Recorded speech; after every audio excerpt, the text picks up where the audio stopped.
আসসালামু আলাইকুম। বাংলাদেশের নির্বাচনী যে নাটক, এই নাটকের শেষ দৃশ্যে কি আছে আসুন দেখে নিই।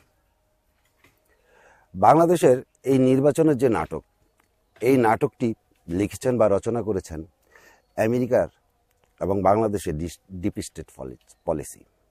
আর নাটকটি সম্পাদনা করেছেন, অর্থাৎ এই নাটকটিতে কার কি স্বার্থ সংরক্ষিত হবে সে ব্যাপারে সম্পাদনা করেছেন ইংল্যান্ড, তুরস্ক, চায়না এবং পাকিস্তান। আর এই নাটকটি পরিচালক হচ্ছেন ডক্টর মোহাম্মদ ইউনূস সাহেব। এখন আমরা যা দেখছি, নাটকটির ঘটনা প্রতি ঘটনা এবং শেষটা আমরা দেখিনি, শুরুটা আমরা দেখেছি। এই নাটকটি শুরু হয়েছে লন্ডন বৈঠকের মাধ্যমে, অর্থাৎ যখন ডক্টর মোহাম্মদ ইউনূস সাহেব লন্ডনে গেলেন, জনাব তারেক রহমানের সাথে আলোচনা করলেন, তারপর নাটকটি শুরু হলো।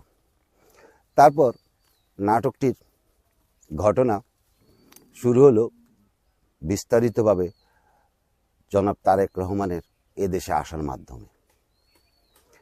আর প্রতি ঘটনা শুরু হচ্ছে জামাত, বিএনপি, এনসিপি সকলে মিলে নাটকটিকে বিশ্বাসযোগ্য করার জন্য যে অভিনয় করছে।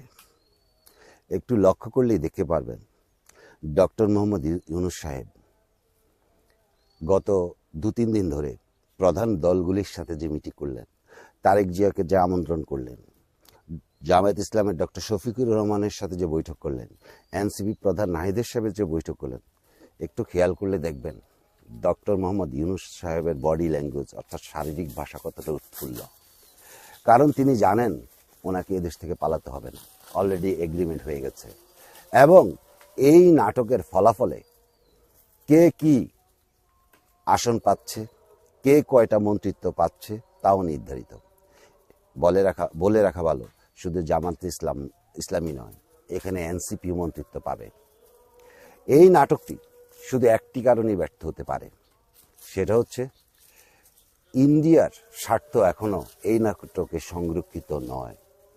তো যদি ব্যর্থ হয় এই নাটকটি, তাহলে মনে করবেন এটা ইন্ডিয়ার ভূমিকার কারণে। আল্লাহ হাফেজ।